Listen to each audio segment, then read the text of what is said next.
жаңа Мағжан Жұмабаев ішіндегі керемет әйеліне ғашық болған, бірақ бір әйел қайтыс болып кетті ол кісінің. Соның өзі 3 әйел түгел солай ғой, 4 әйел, 5 әйел, 6 әйел, ұлттың оқыған дегендердің өзі сондай істеген. Мұхтар Әуезов білмеймін, 4 әйел ме 5 әйел бәрі сондай істеген. Ол ұлттың бұзылуы деген сол. Бірінші әйелді бұзды, одан еркектердің астындағы атын алып, атынан айырылды. Қазақтар атынан айырылып қалды. Атынан айырылғаннан кейін қазақ даласында ат адамнан көп болған. Біз мысалға 19 ғасырдың соңында 3.700.000 болсақ, аттың саны мысалға бір Алшынбайдың өзінде 25.000 жылқы болған. Аттың саны қазақтың санынан көп болған. 3.700.000 қазақ болса, шамамен мысалға 4 миллион 5 миллионда жылқы болған. Қазір мысалы киіктерді үстіне қазақтың даласында 4-5 миллион киік деп тұр ғой, одан да көп дейді. Сол секілді болған ат. Мүмкін одан 5 миллионнан да көп, білмейміз. Қалай Совет өкіметі құрылды? Совет өкіметі құрылғаннан кейін кезінде түркілер сенген сияқты, сенбеген сияқты деген әңгіме айтпаймын. Көк тәңір деген, бірақ енді Шыңғыс хан тәңір дегенде, тәңір бірақ бар шығар, мүмкін жоқ шығар деп айтты деп жындының әңгімесін айтпаймын да. Мен не жазылды тарихта, тарихшылардың жазғанын айтамын. Мысалға, жаңа айттым ғой мен, 19 ғасырда Ресей патшалығы біздің халқымызды қалай сүмелек қылуды ойлады. Ол ардан еврейлердің саясаты ғой, көшпенділерді біз қалай сүмелек қылсақ деп. Өйткені жаңа Мағжанның айтқан өлеңі сол ғой, жарқырап күнден туғаннан қараңғылықты жоюға, соқыр көзін оюға, әлемді заулап ұшқанмын. Алтайдан барғам Әлпіге, Қытайдан барған Балқанға деп тұр ғой. Қараңғылығын жоюға, соқыр көзін оюға әлемнің дейді. Сөйтіп, біздің бабаларымыз бүкіл әлемді шарлаған. Соны көріп, бір халық жеңе алмаған еврейлердің сүйек құрап қойған шөл даладағы біреулердің атасын айтпаймыз. Өйткені біз қазақтың жобасымыз. Ұлттық идеология қазақтың жобасы болу керек. Ұлттың идеология деген вакуумда қазақтың тарихын, қазақтың мәдениетін ғана айту керек. Неге бізбен соншама олдалар өштеседі? Өйткені бұлар мешітте қазақтың тарихын айтпайды. Бұлардың сіз естімейсіз. Сіздің мешітте сіз қобыз туралы, домбыра туралы әңгіме айтып тұрған естімейсіз. Сіз мешітте руна жазуын айтқанды естімейсіз.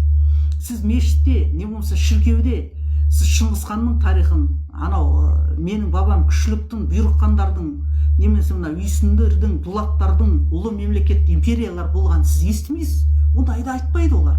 Сондықтан әрине олар бізді қазақтың жобасын олар біз мысалы Күлтігенді айтсақ, Шыңғыс ханды айтсақ, Еділ қағанды айтсақ, Тұмар патшайымды айтсақ, бұлар бізді сонда Күлтігенді Қытайдың жобасы дейді. Бұлар Шыңғыс ханды Қытайдың жобасы дейді.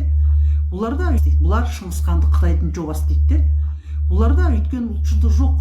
Мұстафа Кемал кезінде қан майданда 3 фронтта соғысып жатқанда, сол кезде 3 фронтта соғысып жатқанда молдалар бар Англияға барып айтқан ғой, біз бәріне келісеміз, түгеліне келісеміз. Бізге тек қана мына діни өкілеттігімізді алмасаңыздар болды.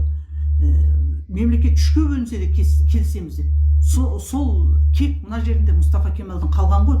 3-ке бөлініп кете жаздаған. Бір жағы Грекия, бір жағы Англия, бір жағы Россияға кетіп жаздаған. Сол кек қалғаннан кейін Мұстафа Кемал кейіннен мемлекеттік орныққаннан кейін 800 имамды апарғандан Босфордың үстіне атып жүрген ғой. Оның үстіне әрине моряктар кетті, қаншама капитандар кетті, моряктар кетті. Бірақ мемлекет, Түркия мемлекетінің болашағы үшін моряктарды да бәрін жертва жасап, мыңдай адамды күлінге күшірді. Содан кейін барып Түркия мемлекеті тігіне тік тұрды. Мемлекет төңкеріп тастай жаздады.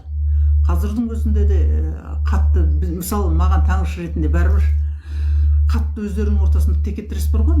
Ананы гүленшілер басып алды деп, мен әлеуметтік желіде қарасаң, бұл гүленшілер қауіпті деп біреу шығады, ойбай сопылар басып жатыр деп, біреу шығады сәләфиттерді ығыстыру керек деп.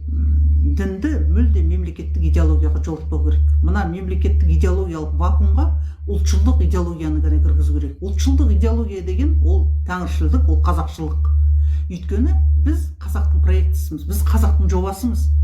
Біз бір жиындарға жиналсақ, бір жерге жиналсақ, біз анау бір Алматыдағы бір Қытайдың, не болмаса еврейдің, арабтың, не гректің, немістің атасының тарихын айтпаймыз. Біз өзіміздің Еділ қағанды айтамыз, Шыңғыс қағанды айтамыз, Күлтігенді айтамыз. Мынау фестиваль болды ғой, көшпенділер фестивалінде қалай көрсетті? Күлтігенді көрсетті, Шыңғыс ханды көрсетті. Біз тек сол әңгімені айтамыз, болды. Біз анау айдаладағы мен соны айтқым келеді да, сол қырылып Қазақстанда ірілі ұсақты 49 теракт жасады ғой. Ол мемлекетке қауіп қой. Айырмасы енді біздің тәңіршілдікте қырылмаймыз, ешкіммен теракт жасамаймыз. Қандай жағдай болсын, теракт жасау деген біздің діндігімізде жоқ. Өйткені Асан Қайғы кезінде Қорқыт Ата бүкіл әлемнен жерұйықты іздеп, желмаясымен бүкіл әлемді аралаған ғой, мен жерұйығым қайда деп. Өйткені тәңірлік діндігімізде ата-бабалардың теракт жасау, біреу менің сенімімді сенбеді, мен Құдайым жоқ деп айтты деп өлтіру деген жоқ та. Ол біздің қанымызда жатыр, ағып жатыр да.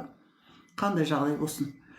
Ал енді жаңа Санжар Керімбай айтқан сияқты, біз бір-бірімізбен қырыла береміз, бірақ керек кезінде бірігіп кетеміз дейді. Бірақ сол қауіп болып тұр ғой. Қырыла беріп, Қазақстанда 30-40 теракт жасап, жүздеген адам өлді, солардың